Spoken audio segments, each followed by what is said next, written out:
Jared Polin, FroKnowsPhoto.com. No, you can't see me right now, but this is about the photo of the day.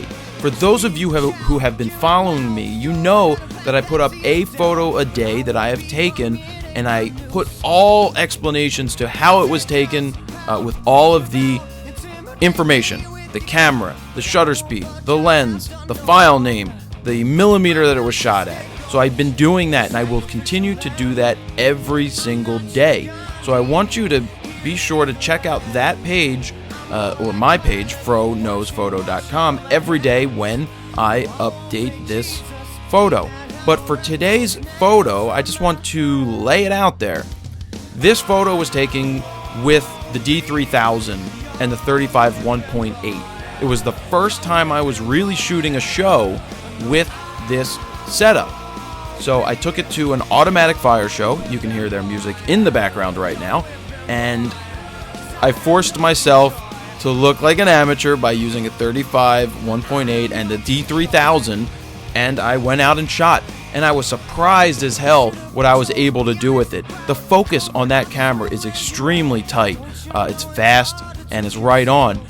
So for this photo, Walt was outside. We were waiting for our credentials.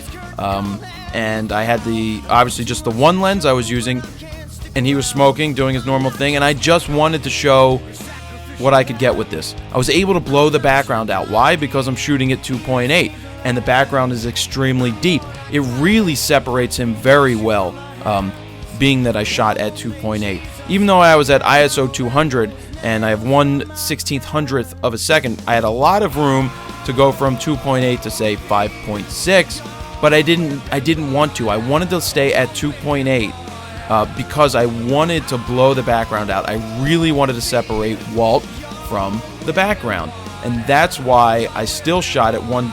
With all of that extra shutter speed, I didn't want to bump my aperture. So this is how, that's why I stayed at 2.8, because I was able to separate them. And I just love the quality of this image. Again, shot raw, tweaked in Adobe Lightroom, and exported into a JPEG with all the file information right here. The reason, if you're wondering, why does it say 52 millimeters?